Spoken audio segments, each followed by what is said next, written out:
اگر میں ایک سیاسی کارکن ہوں اور میں فوج کے ادارے میں مداخلت نہیں کر سکتا کیونکہ وہ میرا دائرہ اختیار بھی نہیں، دائرہ کار بھی نہیں ہے، تو پھر میرا یہ بھی نظریہ ہے کہ فوج کو بھی سیاست میں مداخلت کرنے کا حق حاصل نہیں، عدول شریعت میں سمجھتا ہوں۔ تو تیسری چیز ہے دفاعی قوت کا حصول، مضبوط دفاعی قوت۔ ہم پاکستان کے مضبوط دفاعی قوت کے قائل ہیں، لیکن ہم سیاست میں ان کی مداخلت کو مسترد کرتے ہیں، اس سے ہمارا اتفاق ہے۔ ہمارے ملک میں جو قانون سازیاں ہوتی ہیں، ابھی تازہ قانون سازی ہوئی ہے جس میں اس تیزی کے ساتھ قانون سازی کی گئی ہے کہ بعد میں جب ہم نے اس کو مطالعہ کیا نہ تو وہاں بحث ہوئی، میرے خیال میں حزب اختلاف کی جماعتوں نے بھی اس کو باریکی سے نہیں دیکھا، لیکن جو اس کی شکل سامنے آ رہی ہے اس سے اندازہ لگ رہا ہے کہ یہ قانون سازی آئین کی بھی خلاف، آئین سے متصادم ہے۔ یہ بھی کہا گیا ہے اس میں کہ یہ قانون کہ جس میں فوج کے اندر کے نئے انتظام اور ان کے اختیارات کا ذکر کیا گیا ہے، اس میں وزیر اعظم کے انتظامی اختیارات جو ان اداروں میں ہونے چاہیے، چاہے بری فوج کے اندر ہو، چاہے فضائی کے اندر ہو، چاہے بحری کے اندر، وہ بھی وہاں ایک شخص کے اندر مرتکز کر دیے گئے۔ اور پھر یہ قانون تمام قوانین پر بالاتر ہوگا، یعنی اگر کسی قانون کو اس قانون سے تصادم ہوگا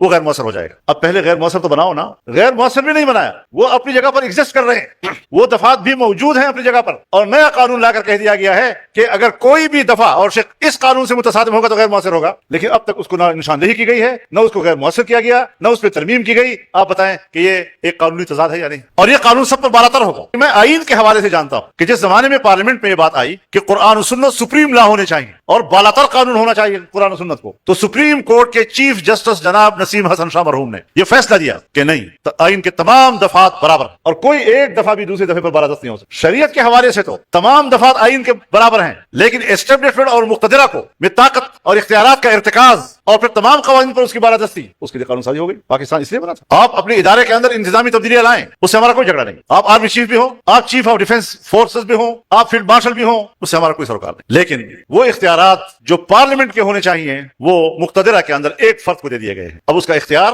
اپنے بری افواج پر بھی، فضائیہ پر بھی اور بحریہ پر بھی تسلط کر دیا گیا ہے، اور وہاں وہ تمام اختیارات رکھے گا، کسی کو برخاست کرنے کا، کسی کی ملازمت میں اضافہ کرنے کا، کسی کی استعفے کو منظور کرنا نہ کرنا، تمام اختیارات اس کو دے دیے گئے ہیں، جبکہ یہ کنٹرول، یہ کمانڈ یہ فیڈرل گورنمنٹ کا ہوا کرتا تھا، اور فیڈرل گورنمنٹ نے اپنے اختیار ان کے حوالے کر دیا ہے۔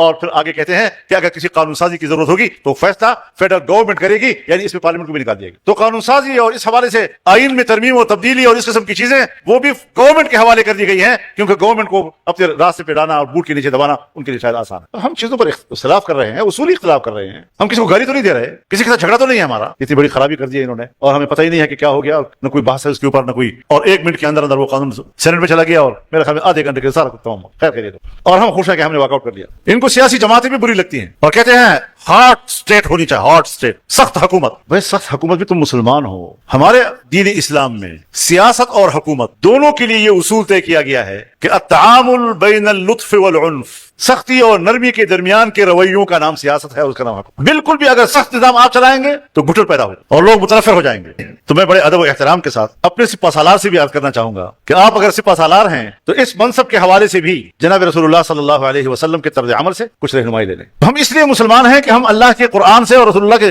تعلیمات سے رہنمائی لیں اور اس پر عمل کریں۔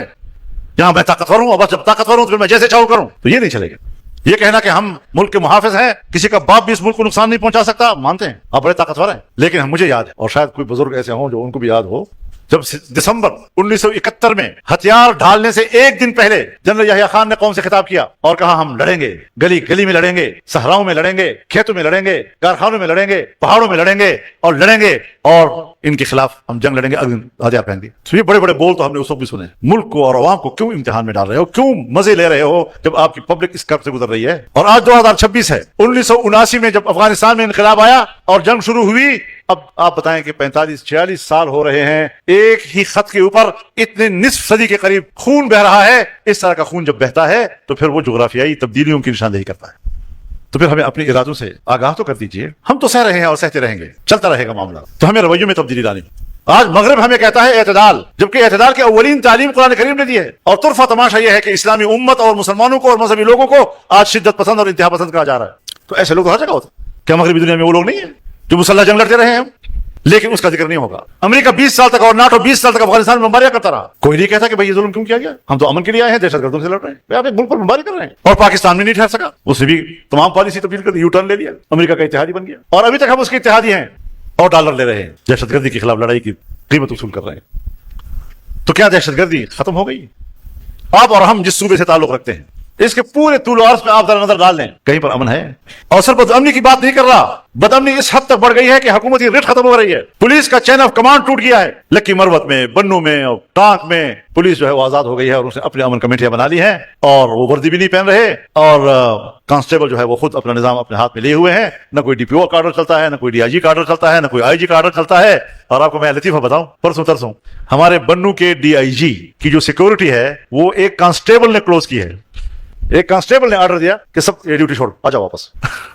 ये हालत है ये जाहिर है। अब इस हालत में हम जिंदगी गुजार रहे हैं, कब तक हम ये जिंदगी इस तरह गुजारते रहेंगे और कह रहे हैं कि हम ठीक करेंगे, हम ठीक करेंगे, हम लड़ेंगे। वो एक चिड़िया है, वो कहता है बलोचिस्तान के लिए तो एक थानेदार की मार है बस। तो तुम्हारे थानेदारों का क्या हशर कर दिया, तुम्हारे थानों का क्या हशर कर दिया, कुछ तो हकायक की तरफ जाओ। तो जब हम हकायक की तरफ जाएंगे तो फिर हम उसके बाद मुशावरत तो होगा। अब शहबाज शरीफ बेचारा वज़ीर आज़म है, पूरी दुनिया में जाता है और अगर वो काबिल कबूल होगा तो आर्मी चीफ को साथ लेकर जाएगा, वरना शायद उसको कोई हाथ भी नहीं मिलाए। भाई तुम बाहर जाओ, तुम्हें कोई इज्जत दे, हम उसको पाकिस्तान की इज्जत कहेंगे, लेकिन आपके मुल्क के अंदर की सरजमीन खून से सुर्ख है और तुम बाहर दुनिया में रेड कार्पेट्स को एंजॉय कर रहे हो। कोई एहसास नहीं है आपको, इसी भी गुजारा कर रहे हो, फला मुल्क पे आप उतर रहे हैं, रेड कार्पेट पे जा रहे हैं, आपका इस्तेकबाल हो रहा है, बादशाह आपका इस्तेकबाल कर रहा है, फला सारी चीजें। हाँ, अगर कोई जायज काम है, अगर आपने सऊदी अरब के साथ दिफाई मुआहदा किया, जमीयत ने सपोर्ट किया, अगर उसमें तुर्की शामिल हो गया, हम सपोर्ट करते हैं। जमीयत उलमा इस्लाम का मंशूर है एक इस्लामी ब्लॉक का क़याम, अगर और इस्लामी ममालिक भी शामिल होते हैं, और ये दर हकीकत इस तरफ एक कदम है कि इस्लामी दुनिया अमेरिका पर अपना इन्हिसार खत्म करे और बाहमी अपनी कुव्वत को मुज्तमे करे। तो अगर कोई ऐसी बात होती है तो हमने तो इख्तिलाफ नहीं किया, इख्तिलाफ बराए इख्तिलाफ नहीं हो रहा, वरना हम यहाँ भी इख्तिलाफ करते हैं। भाई आप क्यों जा रहे हैं, आप तो नुमाइंदे नहीं है पाकिस्तान के, आपकी हुकूमत तो जाली है और वाकई जाली, इसमें भी कोई शक नहीं।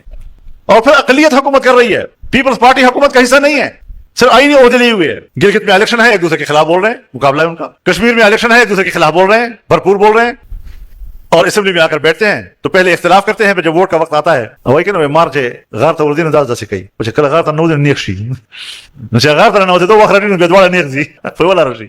तो इस किस्म की एक सियासत है जो मुल्क के अंदर चल रही है, एक जबर का माहौल है और हम उस माहौल के अंदर वक्त गुजार रहे हैं। हजरत इस्लाम में जबर की कोई इजाजत नहीं। जनाब रसूलुल्लाह सल्लल्लाहु अलैहि वसल्लम ने फरमाया, सित्ततुन लअनतुहुम व लअनहुमुल्लाह व कुल्लु नबिय्यिन मुजाब। उन छह में एक है अल मुतसल्लितु बिल जबर युइज़्ज़ु मन अज़ल्लहुल्लाह व युज़िल्लु मन अअज़्ज़हुल्लाह। जो ताकत की बुनियाद पर मुसल्लत होता है, कौम की मर्जी नहीं है, ताकत की बुनियाद पर जो कौम पर मुसल्लत होगा और इज्जत वालों को भी इज्जत करेगा। जैसे अभी 2-4 रोज पहले बलोचिस्तान से मुअज़्ज़िज़ीन बुलाए गए और यहाँ पर जो हमारी मुक़्तदरा ने उनसे खिताब की और गुफ्तगू की जो इंतहाई तौहीन आमेज़ थी। तुम बाइज्जत लोगों को जलील करोगे और जो 2% के लोग नहीं है वो हमारे वज़रा और मिनिस्टर पर हुकूमत करेंगे। ये भी तो हमें देखना होगा कि अपनी मर्जी के और अपने जो आपके वफादार हो सकते हैं वो काबिल इनाम है, अगर पाकिस्तान का वफादार है तो वो गद्दार है। तो यही सियासत तो अंग्रेज की थी कि अंग्रेज का वफादार को वफादार कहा जाता था, हिंदुस्तान के वफादार को गद्दार कहा जाता। आज वही रवैये हमारे मुल्क के अंदर हम देख रहे हैं। न हुक्मरानों की कोई हैसियत है, न हमारे मुल्क के निजाम में कोई बेहतरी आ रही है। सीपैक का पूरा इलाका जो है इस वक्त मुसल्लह गिरोहों के हाथ में है, वो वहां गवादर तक और अब नया बादशाह के हम सूबे बनाएंगे। मैंने कहा कोई अक्ल भी है तुम्हारे अंदर? कमबख्तो सोचो तो सही, एक घर है उसके एक हिस्से में आग लगी हुई है, दूसरे हिस्से में आग लगी हुई है, क्या इस माहौल में भाई बैठकर ये कह सकते हैं कि आइए जरा मकान घर जो है उसको तकसीम कर लें? इन शोलों के अंदर आप सूबों की बात कर रहे हैं, सूबे बनते रहते हैं, दुनिया में भी बनते हैं, इंडिया में भी बनते हैं, लेकिन न माहौल इस वक्त मौजूद है न तैयारी है। बस एक इदारे और एक इदारे के सरबराह की ख्वाहिश है और वो जबरन कौम पर मुसल्लत कर रहा है। तो हमने इसका मुशाहिदा किया है कि फाटा इंतजाम पर हम चीख रहे थे कि वक्त नहीं है, अभी तुम तैयार नहीं हो, माहौल नहीं है। आपने कहा नहीं बन के रहेगा, तो मुझे तो उस वक्त भी पता है कि उसके पीछे अमेरिका था। तो मैं कैसे कहूंगा कि आज सूबों की तकसीम और मुल्क के अंदर ये अफरा तफरी, इसके लिए बैरूनी दबाव नहीं होगा। और तुम खुद इतने तगड़े हो कि मुल्क के अंदर ये रिस्क ले रहे हो। और सूबों को क्यों तोड़ा जा रहा है? इसलिए नहीं कि उसूली तौर पर यूनिट बनते हैं और पूरी दुनिया में हो रहे हैं और इंडिया में भी हो रहा है, इसलिए कि 18वीं तरमीम में एनएफसी अवार्ड आईनी तौर पर तय हुआ कि महसूलात में सूबों के हिस्से में इजाफा किया जा सकेगा और कमी नहीं की जा सकेगी। और उस वक्त शायद 49% महसूलात सूबों के लिए था, बढ़ते बढ़ते शायद 57। ये है वो चीज जिसके लिए वो सूबों को तोड़ना चाहते हैं ताकि असर नौ हम नया एनएफसी अवार्ड करें। तो एक इस चीज के लिए, और दूसरा ये कि जो सूबों के अंदर मादनी ज़खायर हैं उन पर सूबों के अवाम का हक है। 18वीं तरमीम के तहत वो सूबों की मिल्कियत है। इन मादनी ज़खायर के लिए वो हमारे कबाइल को, हमारे सूबों के अवाम को, आम आदमी को मालिक तस्लीम करने के लिए तैयार नहीं है, उनको अपने कब्जे में लेना चाहते। इन दो मकासद के लिए सूबों को तकसीम करना बड़ा नागुज़ीर हो गया है, बड़ा नागुज़ीर हो गया है। तो हम नहीं ऐसी चीज की हिमायत कर सकते और नहीं आपकी बस में है कि आप जबरन कौम के ऊपर फैसले मुसल्लत करेंगे और हम उसको मानते रहेंगे। ये कैसे होगा? बलूचिस्तान में आपकी रिट नहीं है, हन्ना उड़क और उसके पहाड़ ये छावनी के बिल्कुल ऊपर है, और वहां लोग चढ़ गए और लोगों को शहीद किया। ज़ियारत में यही हुआ। आज जमीयत उलमा इस्लाम की मरकजी मजलिस उमूमी का जो इजलास कराची में हो रहा था, वो बलूचिस्तान की जमात की दरखास्त पर पेशावर में लाया गया है कि वो कहते हैं कि हम कराची नहीं पहुंच सकते, हमारे रास्ते नहीं है इस काबिल। कभी हमने आज तक किसी जमात ने इस हवाले से कोई उज़र नहीं पेश किया। मैं खुद पूरे बलूचिस्तान में फिरा हूँ, एक गाड़ी के अंदर फिरता रहा हूँ, मकरान तक गया हूँ, तुरबत तक गया हूँ, पंजगूर तक गया हूँ, पसली तक गया हूँ, गवादा तक गया हूँ। आज वहां तस्वुर भी नहीं किया जा सकता। कराची, कोयटा, शाहराह गैर महफूज। हमारे यहाँ के शहराहों पर घंटों घंटों के नाके लगे होते हैं। हम क्या जिंदगी गुजार रहे हैं? हमें ठंडी जमीन तो दो, हमें अमन तो दो। तो सूबों के हवाले से भी हम उनको खैर खाना मशवरा दे रहे हैं कि इस वक्त सूबों को तोड़ना, उसके नए सूबों में तब्दील करना, और फिर लोगों को लालच देते हैं, फिर आपकी हुकूमत होगी, तो फिर आपकी हुकूमत होगी, तो फिर आपकी हुकूमत होगी। जैसे हम हुकूमत के भूखे हैं, एक शहर की हुकूमत सही लेके मिल जाए, लेकिन मेरे ख्याल में न तेरी हुकूमत होगी न मेरी हुकूमत होगी, किसी और की होगी। तो इन मुश्किलात से हम गुजर रहे हैं। बलोच इलाकों में खूनरेजी हो रही है, जंग है। पश्तून इलाकों में जंग है, खैबर पख्तूनख्वा में जंग है। कश्मीर में रावलाकोट में 3 महीने हो गए हैं, लोग बैठे हैं, ये उनसे बात करने के लिए तैयार नहीं है। क्या मकासद? रफ्ता रफ्ता उसमें उन अनासर को गलबा मिल रहा है जो खुद मुख्तार कश्मीर की बात करते हैं। जज्बात में तब्दीली आ रही है। क्या मकसद है? क्या इस मुल्क को तोड़ना है? चंद रोज और मेरी जान, फकत चंद ही रोज, जुल्म की छांव में दम लेने पे मजबूर हैं हम। और कुछ देर सितम सह लें, तड़प लें, रो लें, अपने अजदाद की मीरास है, माजूर हैं हम। फिक्र महबूस है, गुफ्तार पे ताजीरें हैं, अपनी हिम्मत है कि हम फिर भी जिए जाते हैं। जिस पे कैद है, जज्बात पे जंजीरें हैं। फिक्र महबूस है, गुफ्तार पे ताजीरें हैं, अपनी हिम्मत है कि हम फिर भी जिए जाते हैं। जिंदगी क्या किसी मुफलिस की कबा है, जिसमें हर घड़ी दर्द के पैबंद लगे जाते हैं। तो इन हालात से हमने लड़ना है, लेकिन अब जुल्म की मियाद के दिन थोड़े हैं, एक जरा सब्र के फरियाद के दिन थोड़े हैं।